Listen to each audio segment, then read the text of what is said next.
Hello, my name is Bruce Kinkead, and I'm a fisheries biologist with the Coeur d'Alene tribe since 2000. So I've been here 20 years, and I've been here since the beginning of the Hangman project.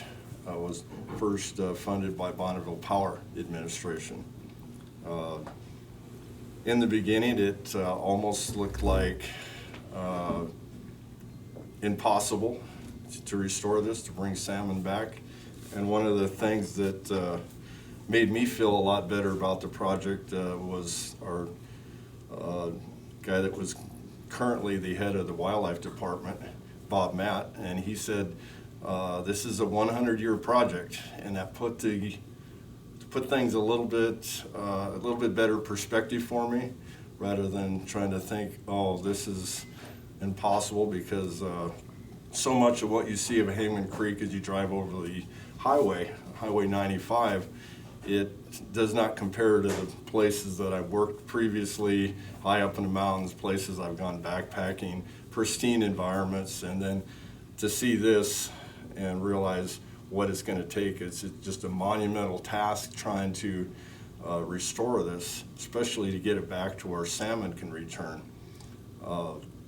As we went through and assessed the watershed, we found out that a lot of the places that are east of the highway actually have fish in them.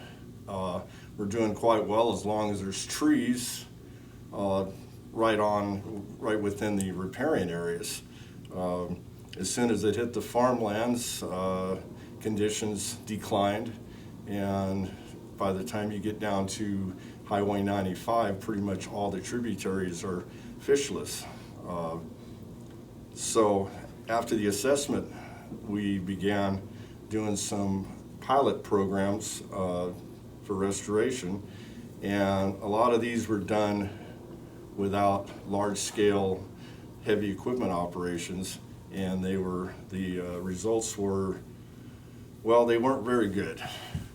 And so we've discovered that we have to restore the stream, the shape of the channel, before we start planting trees. So we began on Sheep Creek, and it was basically trying to get water, floodwaters out of the stream and out onto the floodplain to water plants that we would later be planting. So we built what we call choke flow structures, and so when the high flows came through, the water was backed up behind these wood structures, and it would spill out onto the floodplain. Rather than generating power and eroding away the banks, it would just strictly spill out onto the floodplain the way it historically did.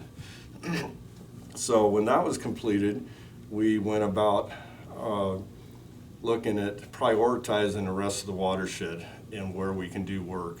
And so again, we used some consultants from Seattle, and they basically told us that an area that we could begin to do restoration work without heavy equipment, and they told us the boundary of where we would need to actually start using heavy equipment to completely redo the stream before anything could be done. And everything was done with the mindset that we would be using beaver as our partner, and it probably cut the cost of the project 20%. It cut it down to 20% of what it would be if we were not trying to utilize beaver. So what I mean by beaver is a partner. Just imagine building a bunch of dams all by yourself using rock and wood and heavy equipment versus just feeding the beaver and letting them build the dams. It's free, and all you have to do is supply them with the materials. But at a certain point, coming down the watershed to the point where you are below Mission Creek, and we can supply maps for that later, but the stream power during high flows was too strong, and so any dam that would be built would just wash out. So the current project where we're putting most of our emphasis in is called Kwini Ulshark Winum Stutz, and the last part may not be pronounced exactly right, but what it means is to make it crooked again. So the channel up there was straightened and completely abandoned in order to have the railroad run along in a straight line next to the creek. So when they did that, imagine a creek looking like this, and that is 3 miles long. And when you straighten it, it's now 2 miles long. And so because of the same amount of water traveling a shorter distance, it created more power in those floodwaters, and it began to degrade the channel. And degrading meaning you started digging. So instead of the channel being 3 feet deep, it was 12 feet deep.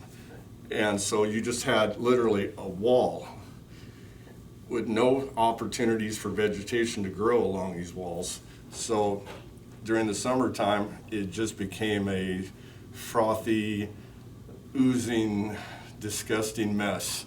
So what we've done on this project area is that we have abandoned the man-made channel, and we moved all the water into historic relic channels.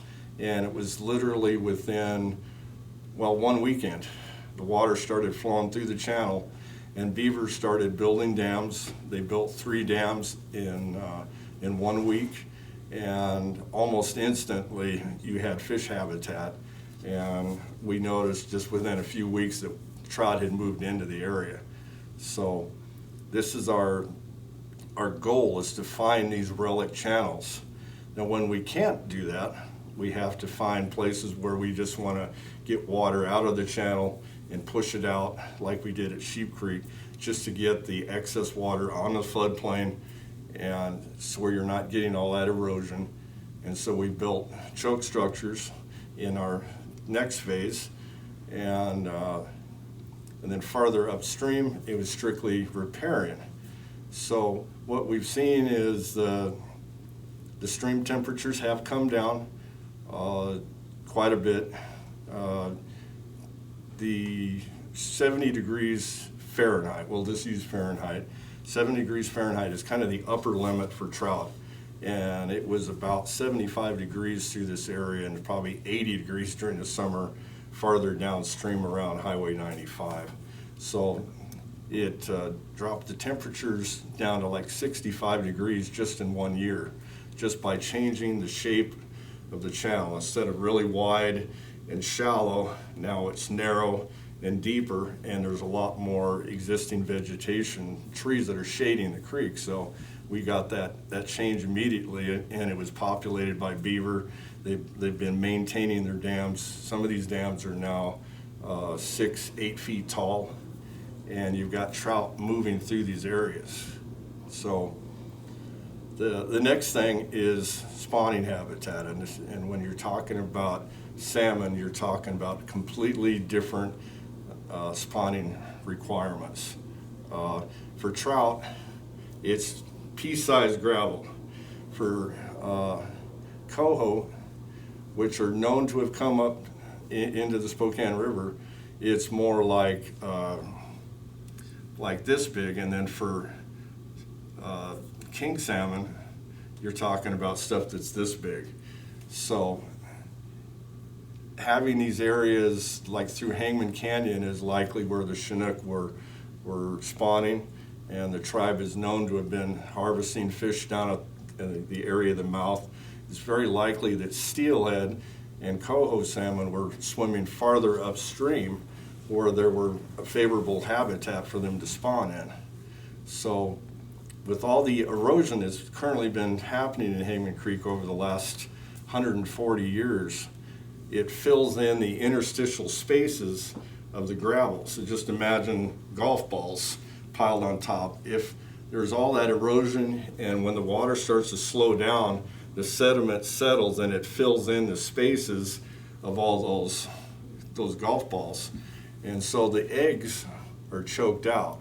So decreasing the amount of sediment in the stream is the second thing after taking care of the temperature.